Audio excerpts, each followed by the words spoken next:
Halo pencinta anime, selamat datang kembali di channel Komik Anime. Di video kali ini Mimin mau merangkum anime One Piece episode 1016 sampai 1018. Tanpa menunggu lama-lama lagi, mari kita mulai ke ceritanya. Di awal film kita mulai saat kedatangan Luffy yang penuh percaya diri. Seketika Luffy terhenti ketika melihat para samurai Akazaya ditumbangkan. Luffy pun menghampirinya, ia bahkan tidak memperdulikan keberadaan dua Yonko di hadapannya. Di sana Kinemon menangis dan meminta maaf kepada Luffy karena telah kalah dalam pertarungan melawan Kaido. Sambil menangis, Kinemon meminta kepada Luffy untuk mengemban tugas berat, yaitu membebaskan tanah Wano dari tangan Kaido. Kemudian pukulan Kaido akan mendarat ke arah Luffy dan para samurai. Luffy pun meminta kepada Law untuk memindahkan para samurai ke tempat yang aman. Setelah para samurai dipindahkan, Luffy pun loncat dan meninju Kaido dengan tinju biasa yang dilapisi haki. Tinju itu bernama Gomu Gomu no Red Rock.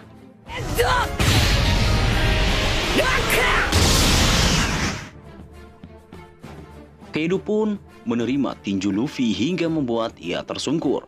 Namun tanpa diduga, pukulan yang Luffy layangkan dapat melukai Kaido. Sampai-sampai Kaido menunduk di hadapan Luffy.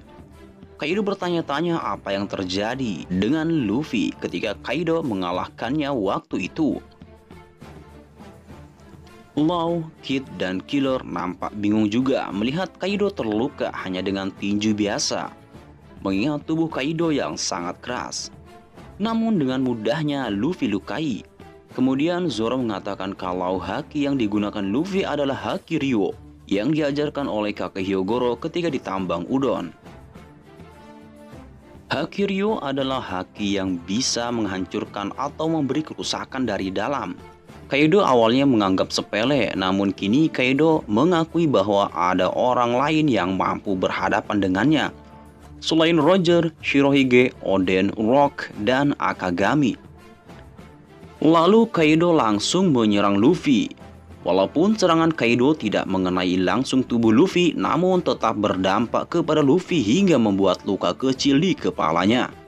Melihat Luffy yang terkena serangan Kaido, Big Mom pun datang menyerang menggunakan Prometheus. Zoro yang melihat hal itu pun langsung menolong Luffy dan memotong api Big Mom. Seketika api itu terbelah dan membuat Luffy terkejut karena jurus Zoro sama seperti jurus yang digunakan Kinemon. Zoro mengatakan kalau ia mencuri jurus pedang milik Kinemon yang bisa membelah api. Kemudian Kaido akan menyerang dengan cepat. Law pun memindahkan Luffy. Law yang kesal, ia pun memarahi Luffy karena Law menganggap Luffy meremehkannya. Padahal mereka berdua telah beraliansi. Luffy yang bingung apa yang dikatakan Law. Luffy bertanya apa maksud dari perkataannya. Law pun menjelaskan jika awalnya Law ingin memindahkan para samurai. Namun tiba-tiba Luffy menyuruh Law untuk memindahkannya. Seolah-olah Law mengikuti perintah Luffy. Kid yang mendengar itu pun tertawa dan memberikan selamat kepada Luffy karena Luffy mempunyai anak buah baru. Law yang tidak terima, ia pun mengoceh dan beradu argumen sesama kapten.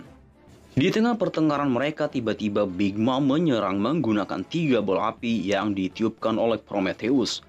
Luffy yang melihat hal itu pun seketika membuat permainan bodoh. Jika di antara mereka ada yang menghindar serangan Big Mom, maka dialah yang dianggap pecundang dan pengecut. Awalnya Kid dan Law tidak setuju karena itu adalah permainan konyol yang tidak bermanfaat. Namun kata-kata Luffy membuat Kid dan Law mengikuti permainan konyolnya ini. Seketika ketiga bola api Big Mom mengenai mereka bersamaan. Mereka sengaja tidak menghindari agar tidak dikatakan pecundang. Zoro yang melihat hal itu pun memarahi mereka semua karena telah menerima telak serangan musuh. Kemudian Zoro dan Killer bersiap akan menyerang Kaido. Kaido yang menyadari hal itu bersiap dengan gada besinya. Zoro dan Killer pun menyerang Kaido dengan bersamaan. Namun serangan gabungan mereka belum bisa melukai kulit keras Kaido.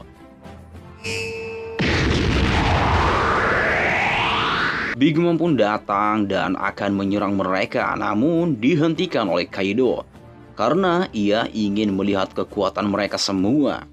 Kemudian Luffy, Kid, dan Law mengeluarkan kemampuan mereka dari buah iblis yang mereka miliki. Kaido pun tertawa senang karena melihat mereka bertiga terlihat seperti monster. Scene beralih di mana Sanji yang sedang disekap oleh Black Maria. Walaupun Sanji diikat dan disakiti, namun Sanji tidak ingin melawan mengingat Sanji mencintai semua wanita. Lebih baik ia mati daripada harus menyakiti wanita. Di tempat Luffy berada, Luffy mengeluarkan gear 4-nya. Kid menggunakan pangrotan yang menggabungkan besi-besi menjadi senjata.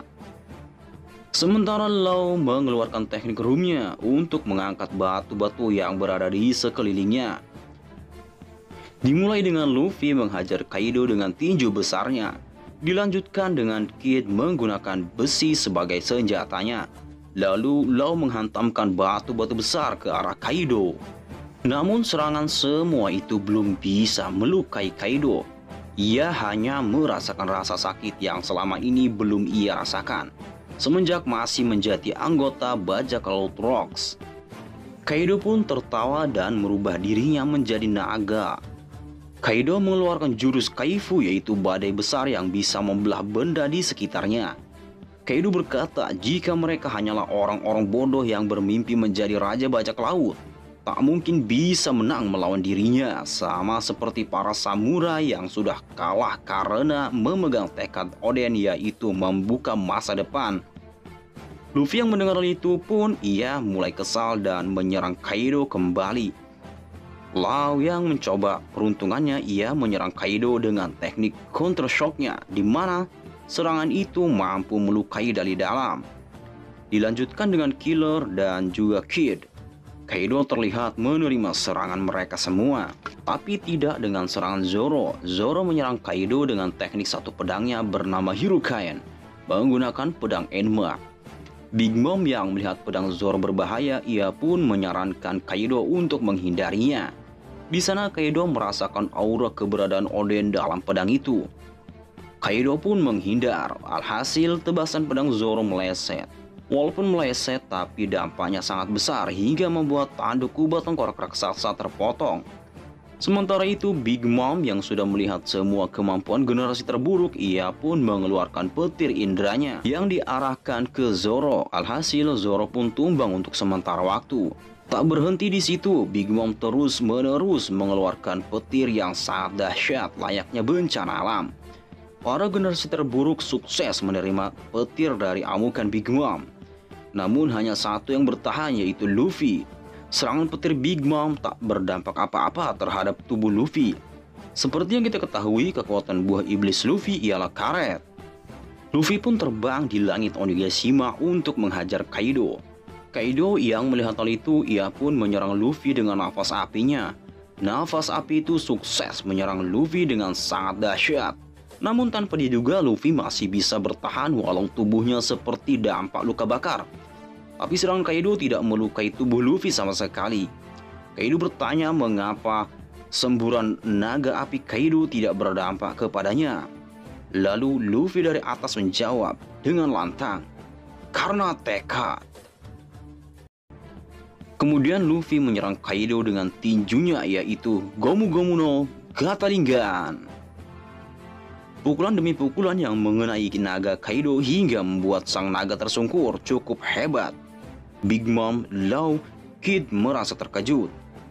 Namun tanpa diduga, ketika Luffy akan menyerang dengan tinju kuatnya, seketika mode gear 4-nya menghilang. Kid yang melihat Luffy tumbang awalnya bingung karena Kaido terlihat tidak menyerang Luffy, tapi mengapa Luffy bisa tumbang?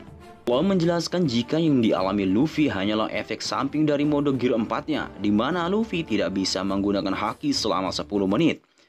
Hal ini dimanfaatkan oleh Big Mom untuk menyerang Luffy dengan menggunakan pedang Napoleon. Untungnya Zoro dengan cepat membawa Luffy menghindari serangan Big Mom. Law yang melihat Big Mom yang sangat berbahaya, ia pun menyerang Big Mom dengan counter shock-nya, hingga membuat Big Mom berteriak kesakitan. Namun serangan itu belum bisa menumbangkan Big Mom. Sementara Kid dan Killer mencoba peruntungannya dengan menghampiri naga Kaido yang tersungkur. Namun tiba-tiba Kaido bangkit dan mengeluarkan angin tornado yang sangat dahsyat hingga membuat para generasi terburuk terkena dampaknya. Begitupun dengan Luffy yang terpisah dari genggaman Zoro. Luffy pun masuk ke dalam mulut naga Kaido. Zoro yang melihat hal itu pun sangat marah. Lalu ia pun menyerang Kaido dengan teknik 3 pedangnya, yaitu Santoryu, Kokuju, Totsumaki. Seketika tebasan angin milik Kaido dapat diimbangi oleh tebasan angin Zoro, sehingga serangan Zoro dapat menebas sisi keras naga Kaido hingga membuat Kaido kesakitan. Luffy pun dimuntahkan oleh Kaido. Kekuatan angin Zoro dapat mengimbangi Yonko hingga membuat Big Mom terkejut. Begitupun dengan Kaido dari serangan Zoro yang dapat melukainya. Kaido sadar pedang yang digunakan oleh Zoro itu memiliki aura haki yang berbeda, di mana pedang tersebut sangat dikenal Kaido karena pedang itu yang dulu pernah melukainya saat dipegang oleh Kozuki Oden. Walaupun Oden sudah meninggal dunia, namun pedangnya masih sanggup melukai Kaido, walaupun dimiliki oleh tuan yang berbeda. Kaido yang marah, ia pun melilitkan tubuhnya dan menyerap angin di sekitarnya. Ia juga mengeluarkannya kembali. Terciptalah tiupan angin yang dapat menebas benda di sekitarnya, hingga membuat seluruh pulau Onigashima bergetar cukup hebat dan membuat puing-puing jatuh ke bawah di sekitar kastil. Terlihat para samurai masih semangat bertarung demi kebebasan Wano Kuni. Di sisi lain terlihat anggota CP0 yang sedang bermain catur go. Di situ terlihat pula kepala Shogun Orochi tergeletak begitu saja. Para anggota CP0 mengira bahwa partner perdagangannya sudah mati. Anggota CP0 yang lain sedang menghitung hasil pertempuran pihak Kaido melawan pihak Aliansi Kebebasan Wano Kuni. Berdasarkan informasi yang mereka dengar dari salah satu bawahan Kaido, yaitu Bahuang. Kemampuan Bahuang ini yaitu dapat melihat sesuatu dari berbagai arah dengan menggunakan kertas bermata satu yang ditempelkan di setiap makhluk hidup yang berada di sudut pulau Onigashima. Bahuang berkata jika pihak Kaido memiliki pasukan sebanyak 30.000 orang, sedangkan di pihak aliansi berjumlah 5.400 orang. Eiji Zero memberikan informasi penting. Ia berkata jika dua Yonko dikalahkan, maka keseimbangan dunia akan terguncang. Keadaan dunia pun akan berubah walaupun kemungkinannya sangat kecil untuk mengalahkan dua Yonko sekaligus. Mengingat para eksekutif Kaido bergerak bebas. Walaupun begitu, para anggota CP0 tidak begitu memperdulikan perang di Onigashima selama para bajak laut menghabisi satu dengan yang lainnya. Hal itu membuat CP0 sangat senang. Di tempat Kaido berada, Kaido memperlihatkan mode hybridnya dengan sangat menyeramkan. Di sisi lain terlihat Speed yang sudah sampai di Onigashima. Ia membagikan Kibi Dango kepada para gifter yang ia temui. Speed sengaja berbohong kepada para gifter agar mereka mau memakan Kibi Dangonya. Sampai-sampai mengancam jika para gifter tidak mau memakannya akan membuat Queen marah. Setelah membagikan Kibi Dango, kita diperlihatkan flashback sebelum keberangkatan ke Onigashima. Malam itu ia bersama Otama, mereka membicarakan untuk pergi ke Onigashima walaupun Tama tidak diperbolehkan pergi oleh siapapun. Lalu Otama mendapatkan ide agar ia bisa pergi ke Onigashima tanpa diketahui siapapun. Ia pun meminta Speed untuk membantunya. Lalu Speed pun membawa Otama ke Onigashima ditemani Komachio, Himaru, Hazelman, dan Daifuku. Bukan tanpa alasan kepergian Otama ke medan perang. Otama memiliki rencana yang sangat besar ketika sampai di Onigashima, yaitu memberikan Kibi Dango kepada siapapun pengguna buah iblis Smile agar para musuh berpihak kepada aliansi pembebasan. Dengan sekuat tenaga, Otama membuat Kibi Dango dari kekuatan buah iblisnya. Ia membuat semua itu tanpa mengenal lelah. Speed yang melihat hal itu pun memperingatkan Otama agar tidak memaksakan dirinya. Otama menjawab kalau ia ingin membantu para aliansi semaksimal mungkin. Ia ingin melihat Fajar datang di Wano Kuni. Ia juga ingin melihat Momonosuke menjadi shogun di Wano Kuni. agar semua orang tidak merasakan kelaparan dan bisa makan sepuas mereka. Para gifter pun yang mendengar hal itu langsung mengerti apa yang Tama maksud. Mereka pun pergi ke medan perang untuk membantu Tama. Otama bersembunyi di kapal agar bisa membagikan Kibidango-nya. Saat kesempatan itu datang, Kibidango Tama berhasil diberikan speed secara efisien kepada para gifter. Speed dengan ucapan bohongnya berhasil menipu para gifter. Gazelman dengan kecepatan larinya dapat memberikan makanan secepat kilat. Dan Daifuku memberi makan para gifter dengan cara paksa. Akhirnya Otama berhasil membawa sebagian pasukan Kaido untuk berpihak kepada aliansi pembebasan berkat kekuatan buah iblisnya. Di sisi lain terlihat Franky sedang bertarung dengan Sasaki dengan sangat sengit. Franky masih mendominasi pertarungan ini dengan menembakkan General Leaf. Namun serangan itu masih bisa ditahan oleh Sasaki. Lalu Sasaki bergerak maju menyerang Franky dengan tanduknya. Namun serangan Sasaki berhasil dihentikan oleh Franky di momen yang sangat tepat. Bahkan Franky bisa menyerang balik Sasaki hingga terpental cukup jauh. Franky pun mencoba menembak ke Sasaki dengan senjata di tubuhnya. Namun serangan itu gagal dilakukan karena para bawahan Sasaki menutup peluru senjata itu. Para bawahan Sasaki menyuruh Sasaki untuk menyerang Franky walaupun harus menyakiti mereka. Sasaki pun bangkit dan mulai untuk menyerang Franky hingga membuat Franky terpojok. Namun tiba-tiba tepat di belakang Franky muncul Usopp dan Nami. Franky pun tenang karena akan ada yang membantunya. Namun ketenangan itu tak bertahan lama karena mereka sedang dikejar oleh para gifter. Harapan Franky mendapat pertolongan telah sirna. Justru mereka bertiga yang meminta tolong kepada Franky untuk membantunya. Sedangkan Sasaki yang melihat jumlah pasukan yang sangat banyak datang, ia pun senang karena tim Mugiwara kalah jumlah. Di saat mereka sedang terdesak oleh pihak musuh, Otama pun berkata untuk membantu Franky. Ternyata Nami dan Usopp sedang menipu Sasaki dan Franky. Yang mengejar mereka adalah gifter yang sedang dalam pengaruh Kibidango. Sasaki yang melihat hal itu pun cukup bingung dengan keadaan ini.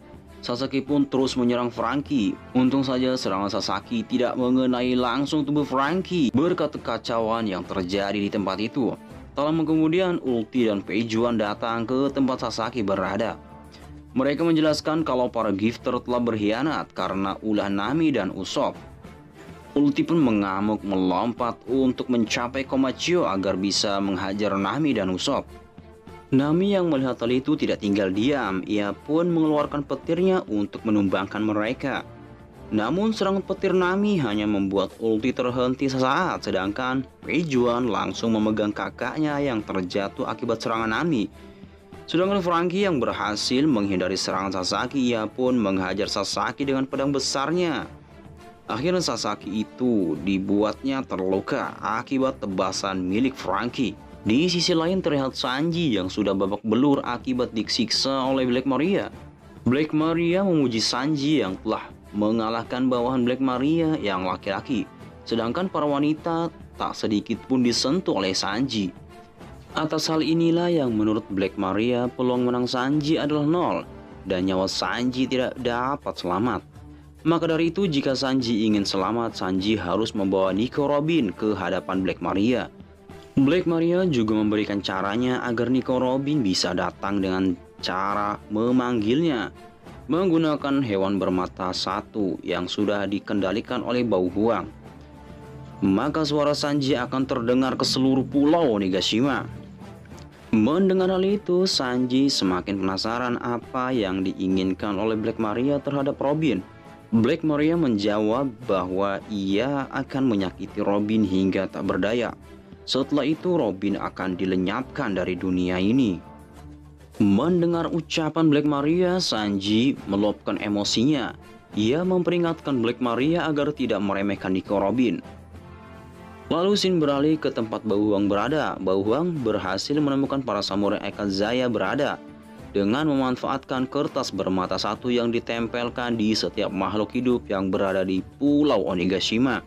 Lalu, Bauhuang melapor kepada King akan informasi ini. Namun King belum bisa ke tempat samurai berada, karena King sedang berhadapan dengan Marco. Lalu King memerintahkan siapapun yang dekat dengan ruangan harta untuk membunuh para samurai. Informasi ini menyebar dengan cepat dan sampai ke Black Maria, karena hanya Black Maria yang dekat dengan samurai Akazaya sekarang berada. Black Maria pun menerima perintah dari King dan akan bergerak ke sana. Namun Bauhuang memperingatkan Black Maria untuk berhati-hati, karena di ruangan itu terdapat 10 orang yang ada di sana. Namun seorang itu tidak diketahui oleh Bauhuang karena ruangan itu terlihat sangat gelap. Di samping King yang masih bertarung dengan Marco, ada juga para samurai yang sedang melindungi Chopper dari amukan iblis Oni dan bawahan Queen. Terlihat kakek Hyogoro juga berada di sana. Namun tanpa diduga kakek Hyogoro diserang oleh iblis Oni dan seketika tubuhnya terjangkit virus. Para samurai pun nampak bingung karena pemimpin mereka sebentar lagi akan menjadi lawan dan akan menjadi iblis. Demi menyemangati para samurai, kakek Hyogoro merubah tubuhnya menjadi lebih muda pada waktu kejayaannya dulu. Namun tidak dengan para samurai. Jika kakek Hyogoro kembali ke masa jayanya, maka akan sangat sulit dikalahkan jika ia menjadi iblis es. Sementara Queen terus berteriak kepada Apo untuk segera merebut vaksin iblis es yang sedang diracik oleh Chopper. Tapi itu semua sangat sulit dilakukan oleh seorang Apo, karena di sana para samurai dan X-Drake sedang melindungi Chopper. Di pintu masuk kubah tengkorak raksasa terlihat Carrot dan Wanda sedang melawan Perospero. Mereka berdua ingin membalas dendam akan kematian Pedro ketika di Wall Cake Island. Awalnya Carrot dan Wanda diunggulkan karena mereka berdua dalam wujud sulong. Namun saat pandangan mereka teralihkan karena bulan purnama akan ditutupi awan tebal, seketika Perospero menyerang mereka berdua dengan melumuri tubuh mereka menjadi permen. Namun kekuatan Carrot mampu melelehkan permen dan berbalik arah menyerang Perospero dan menolong Wanda yang masih menjadi permen. Lalu scene beralih di mana Sanji yang sedang disiksa oleh Black Maria karena ia sudah tidak ada waktu lagi. Black Maria terus menyiksa Sanji agar ia mau memanggil Nico Robin untuk menyelamatkannya. Ia ingin segera mengakhiri semuanya agar ia bisa menghabisi para samurai yang tidak berdaya. Para bawahan Black Maria pun dibuat terharu karena jiwa kesatria Sanji tidak goyah sedikit pun. Demi menyelamatkan temannya, ia rela disiksa sampai babak belur. Namun tanpa diduga, Sanji berteriak memanggil Nico Robin untuk datang membantunya, karena Sanji tidak bisa melawan seorang wanita. Suara Sanji pun nyaring terdengar ke seluruh pulau Onigashima, sampai-sampai membuat para aliansi yang mendengar pun cukup terkejut. Karena Sanji yang harusnya melindungi wanita lemah, malah ia meminta tolong kepada seorang wanita. Nico Robin pun bergegas datang ke tempat Sanji berada dan ia sudah siap melawan Black Maria dan juga para bawahannya. Nico Robin pun menampar Black Maria yang sedang asik menyiksa Sanji. Namun tanpa diduga episode lanjutannya akan Mimin rangkum di minggu depan. Oke para nakama semua, sampai berjumpa lagi di episode lanjutannya. Bye bye.